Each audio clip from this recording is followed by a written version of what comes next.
Welcome to an architect and a DJ podcast. No. Never say it again. Just leave it. Welcome to an architect and a DJ builder home podcast. There you go. She's the architect. And he's the DJ. In today's episode, we are tackling the issue of building defects.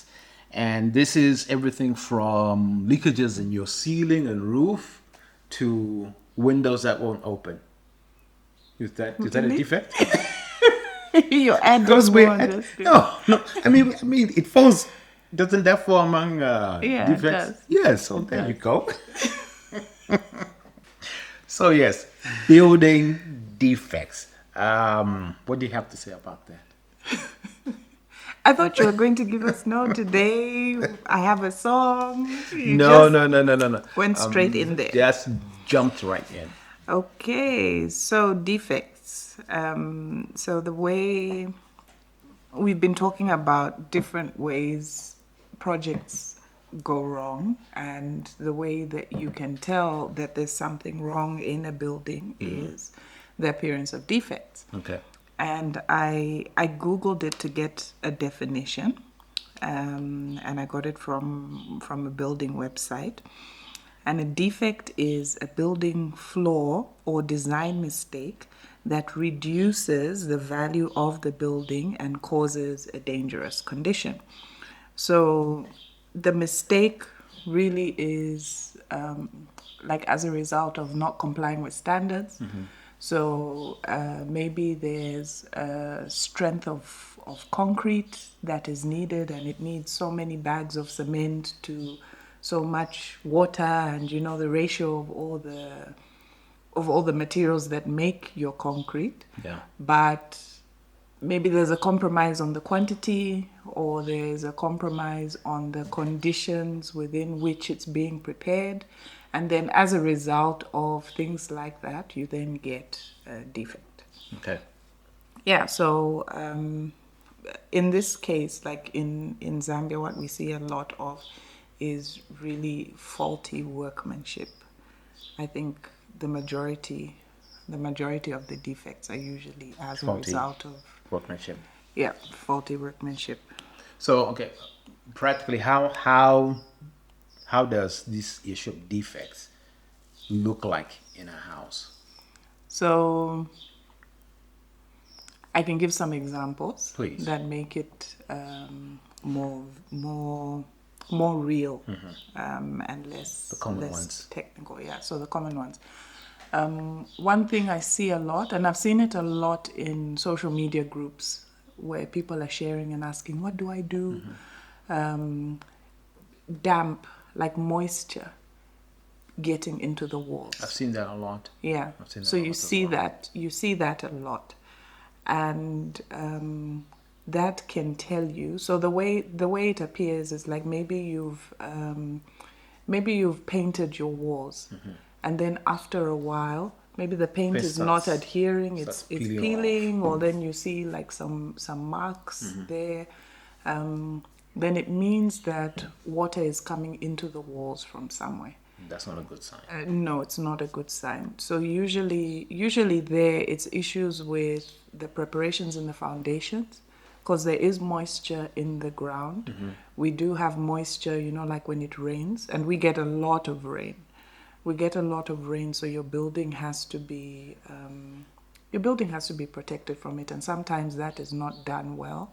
And then what ends up happening is that it now gets inside the walls. Another thing that we see a lot, structural defects. So structure means anything like your foundation, like your ring beams, like your, what else? Yeah, beams, concrete elements, the floor slab. Those are elements that are carrying a load. So they have significant importance, and a lot of times you see defects there. So maybe you can see cracks along the line where your ring beam is. Yeah, those are indications that something is not right. And sometimes you see cracks that are actually in your floor slab, maybe right through the floor there. Huge crack on that. Yeah. Yeah. Then those are categorized as structural defects. One thing that you see a lot, the roof. Oh yeah, that's Hey, the roof is a quite common. big one. It's quite common. There's leaking, so it could be maybe the overlapping of the roofing sheets wasn't done properly, and that's the one thing that I think people don't appreciate, is that we get a lot of water. We get a lot of water from rain. We have a lot of water, and a lot of buildings are not done in a way that it can withstand the amount of rain. So you find, like, even within a year of building, you've got leaks. Especially if you go the way of a flat roof. Hey, and the a flat roof. So the flat roof is the flat roof. A common mistake is using the wrong type of roofing sheets. Okay. So roofing sheets need to be at a certain slope. They need to be slanted in a certain way in order to allow water to run off quickly. Yeah. Yes. So now the flat roof has become popular. But the material that's being used for it is the wrong material. Okay. So you're getting a material that's supposed to be at a certain slope and now using it in an almost flat way, and then it's also being pierced. So flat the proper flat roof. It's a tricky one. The proper That's why I left it to you. I didn't want to. The proper flat roof material. So you get like, I don't know how to describe it, like bitumen. It's done on concrete, and then there's a material that's applied over it. Then there's also a roofing sheet that doesn't require to be pierced, so you don't screw it. Yes. So then it prevents water from getting in, and that's a specific type. So the specification for your roof is very important depending on the type of design that you want. So a lot of the defects that you're seeing is that maybe one, you're using the wrong material for the wrong type of roof design. And then you have other, like, workmanship issues, like maybe I mentioned earlier the overlap not being right. Yeah. So our show is not meant to be an exhaustive look at this. I can't go through all of them, but those are some of the common ones. Even with the finishes, sometimes not applying a finish the way the manufacturer says you should apply it. Paint is one example. Maybe the surface hasn't been prepared properly for the type of paint that you're putting, and then later on you start seeing defects. So those are the common ones, and they do diminish the value of a building. So in cases where you have such defects, how do you go about fixing them? So when you have a defect, you need to get your property inspected to just figure out what it is. So this can be done by a professional, an architect, an engineer. If there are structural defects, if there are plumbing or electrical defects, then the engineers in those particular disciplines will know, and they create a list. They create a list that says this is what the issue is. If you've gone through a proper process of getting a builder, having an agreement in place that says that they should correct defects that are as a result of faulty workmanship or them not following the standards, then they have to correct those defects. So you'll have this list. You say, hey, here, there's this and this wrong. You need to fix it. The trouble comes in is that the common way of doing things is that those agreements are not even thought of in the beginning. You have a bricklayer or somebody like that, and then you say, oh, I want this. But there's no thought on what if something goes wrong, what recourse do I have? So if if you don't have such an agreement in place, then you're most likely going to have to pay for it, because you don't have something to fall back on. So the best, get it identified, and then get advice on what you need to do to fix it. If the person who made the mistake, if there's no possibility that they can fix it, then you'll be looking at getting somebody else who can then fix the mistake for you. But the best thing is to identify it and then get it corrected. Okay. Yeah. Well, as I say, prevention is always better than cure. So before we even get there, what's the best way of, let's say you're embarking on a building project, what's the best way to prevent such issues with building defects? So I think the realistic thing is to understand that defects will always be there. You can't to some have degree. Yes, you can't have like 100% everything no is fine. issues. No, even the best builder will not. So any steps that you're taking before you start your project are really to help you get, like I've been saying in other episodes, it's really to help you get a better outcome, isn't it? Yeah. So the first thing is, you kind of like want to make sure that the foundation for your project is really good. So when I say foundation, I mean the preparation before you start building, not the actual foundation. No. The planning. It's the planning part. That's yes, what we're the planning about. part. So one, get a good team. So like people who are experienced. And we keep saying this. We've said it in the previous episodes as well. Yes. Get the right people. Get the right people. Get the right people who will produce the information that you need to get a good build. And the information that you need are specifications. What quality should the builder build to? And there should be documents that say that. And also in preparing to get a contractor on board, make sure they are aware of the quality that they have to build to. And have an agreement that actually states that this is what we want, this is what you are pricing for, this is what we expect, and if we don't get this, this will be the consequence.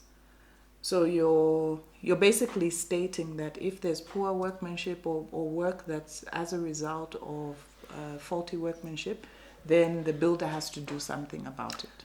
I hear what you're saying. I like to think of myself as a practical person.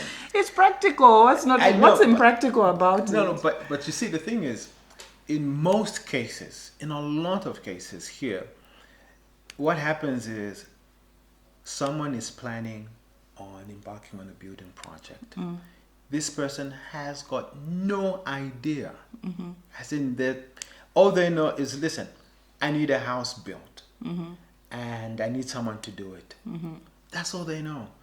This thing about this is the proper way of doing it, all of that information, they are clueless. So they are basically relying on the builder. Now in a case where you get this, and again, what usually happens is they'll just, maybe someone was referred to them, say, no, this is a guy who built my house, so use him. They would trust that person. Yeah. So now everything is on that person, and if that person has got no idea, is not particular, is not interested in standards and whatnot, there's a problem. But so what do you do in a case like that? So one, yes, what you're saying about our environment and whatever, because what you're pointing to is like the real life scenarios, isn't it? That's our environment. And I think that's one of the reasons that we have this show, to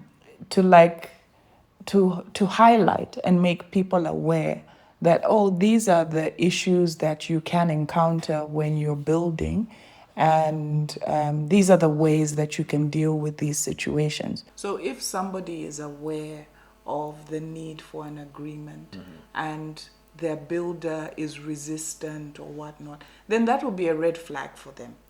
That will be like, okay, but why doesn't this person want to commit? And you use your judgment there. So I think that's why one of the essential things that I do advise is that take a bit of time to understand the process, or take a bit of time to not be too trusting, but just ask questions. Don't trust too much. Have very little faith. No, I'm not saying Again, that. I'm joking. No, of course not. Don't listen to him. But you have to be more involved in your project than I like that. Yes, you have to. You have to recognize that, okay, look, what we're trying to build is something that's going to last us for a long period of time. And you've got to be prepared to put in the effort to make sure that that is protected. You want it at all costs that the vision that you have to create a family home, to create generational wealth, to create security and stability is protected. And you do everything towards that. Yeah. So, yeah. I don't know if I've answered your question. It does. And I'm sorry I distracted you. You're going to move on to the next. So I was just saying that so if you haven't started your project, how you set things up will help you to create a good foundation for you to have a good outcome in your project. So you want a good team that's going to produce information that details exactly what it is the standard should be. So it's saying specifications, it's saying what's the type of roofing material, what angle should this roofing material be, what type of quality are we asking for, what type of thickness should the roofing sheet be, what are the measurements of different elements and things like that. That information is there, and the contractor must agree that he's going to do it to that standard. And if he doesn't do it to that standard, there will be consequences, and those consequences are in your agreement. Yeah.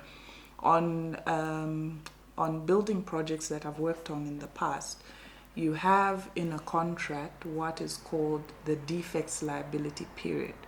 So when a building is just done, there are some defects that you don't see immediately. So then there's a period that you allow for. And for a house, depending on the complexity, depending on the size, it could be anything from 3 to 6 months. And you'd also allow a rainy season as well.